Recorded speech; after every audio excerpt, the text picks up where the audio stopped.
बिस्मिल्लाहिर्रहमानिर्रहीम। अस्सलामुअलैकुम व्यूअर्स। आज आपको कान के दर्द के बारे में बताऊंगी। कान की तकलीफ़ इंसान को तड़पा देती है। इसकी शिद्दत का अंदाज़ा इस बात से लगाया जा सकता है कि अगर इंसान को एक बार भी कान की तकलीफ़ का सामना करना पड़ जाए तो वह ज़िंदगी भर इस दर्द को भूल नहीं पाता। कान में दर्द की वजूहात।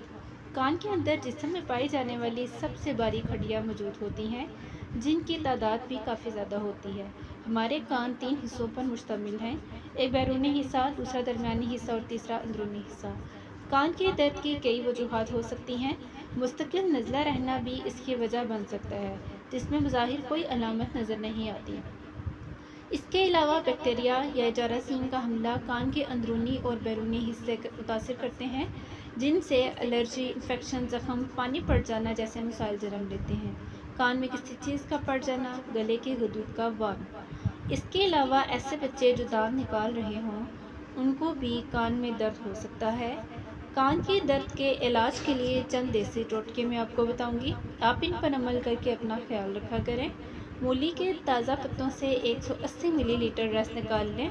इसमें 60 मिलीलीटर तिल का तेल शामिल करके इतना पकाएं कि सिर्फ तेल रह जाए। 2 कतरे दिन में 3 से 4 बार डालें, फ़ायदा होगा। कान बहने की सूरत में नहार मुँह पानी में नींबू का रस मिलाकर पिएं, फ़ायदा होगा। लहसुन को सरसों के तेल में जलाकर कान में डालने से दर्द और पीप खत्म हो जाती है।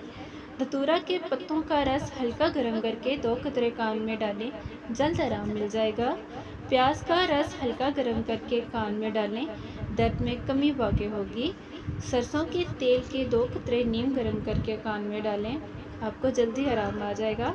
लहसुन के 3 चूहे 10 मिलीलीटर तिल के तेल में डाल के अच्छी तरह छान लें। 2 कतरे हल्के गर्म करके कान में डालें, आपको जल्द आराम मिल जाएगा। रात को सोने से पहले लहसुन के एक टुकड़े को काट कर कान में रख लें।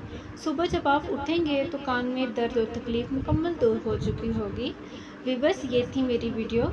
शुक्रिया मेरी वीडियो देखने के लिए। प्लीज़ मेरे चैनल को सब्सक्राइब करें, लाइक करें, शेयर करें। अपना ख्याल रखिएगा। अल्लाह हाफिज़।